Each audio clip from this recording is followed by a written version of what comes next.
नमस्कार दोस्तों। कल्पना कीजिए एक दिन जब आप उठिए यानी कि सो करके उठिए और पता चले कि अब तेल डॉलर में नहीं बिक रहा है।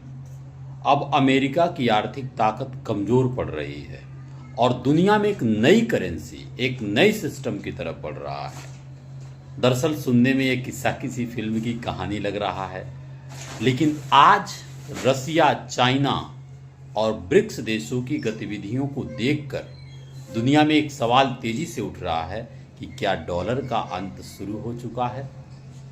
तो आइए इस बात को समझने का प्रयास करते हैं। दरअसल मिडिल ईस्ट में तनाव, रसिया यूक्रेन वार और चाइना रसिया की बढ़ती दोस्ती के बीच रूस और चीन लगातार डॉलर डिपेंडेंस कम करने की कोशिश कर रहे हैं। आज वर्तमान समय में BRICS meeting, local currency trade, alternate payment system तेजी से चर्चा में है। कई देशों ने डॉलर के बजाय अपनी करेंसी में व्यापार शुरू करने की कोशिश भी की है। इस प्रकार साथियों, लेकिन यहां पे एक सबसे बड़ा सवाल है कि ये जो डॉलर है वो इतना शक्तिशाली कैसे बना। दरअसल सेकेंड वर्ल्ड वार के बाद, द्वितीय विश्व युद्ध के बाद दुनिया की सबसे बड़ी इकोनॉमिक पावर बना था संयुक्त राज्य अमेरिका, यूनाइटेड स्टेट्स।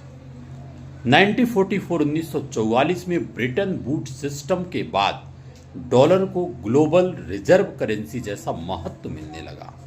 यहीं से शुरू हुई डॉलर की असली कहानी, जो दुनिया के लिए सबसे महत्वपूर्ण बना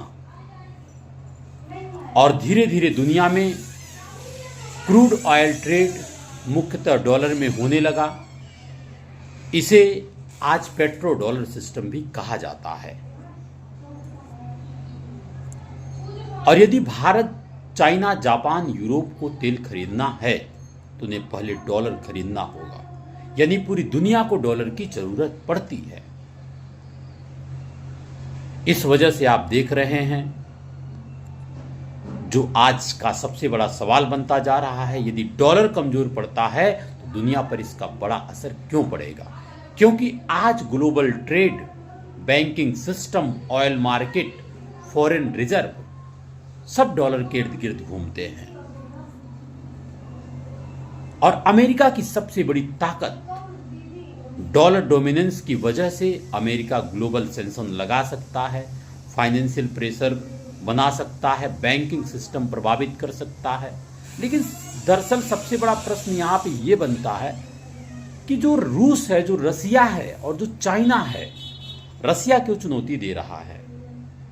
तो दरअसल यूक्रेन वार के बाद रसिया पर अमेरिका और वेस्टर्न कंट्रीज, जो यूरोपियन कंट्रीज हैं, काफ़ी सैंक्शन लगाएं।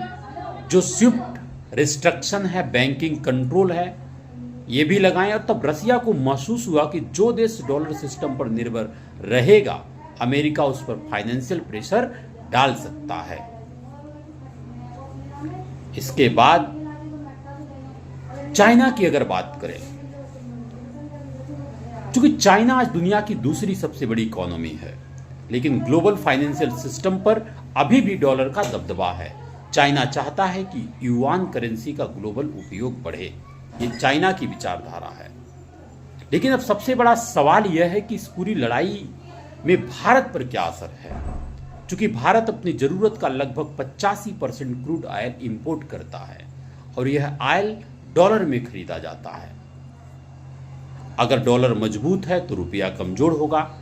जब भारत को ज्यादा डॉलर चाहिए तो भारत डॉलर खरीदता है और रुपए को बेचता है। इसके परिणाम स्वरूप अगर रुपया कमजोर हो रहा है तो पेट्रोल डीजल महंगे होंगे, इंपोर्टेड गुड्स महंगे होंगे, इन्फ्लेशन बढ़ सकता है। क्योंकि इस पूरे कहानी में भारत अगर देखा जाए तो भारत क्या कर रहा है, तो भारत भी कुछ देशों के साथ रूपी ट्रेड सेटलमेंट को बढ़ाने की कोशिश कर रहा है ताकि डॉलर डिपेंडेंस को कुछ कम किया जा सके। यह भारत की तरफ से कोशिश है। तो दरअसल साथियों, फ्यूचर में क्या हो सकता है, जैसा कि मैंने बताया कि क्या दुनिया से डॉलर खत्म हो सकता है, तो संभव है कि भविष्य में जो multiple currency, local currency trade alternative payment system ज़्यादा महत्वपूर्ण हो जाए और डॉलर डिपेंडेंसी कम हो जाए, ऐसा संभावना है। जय हिंद।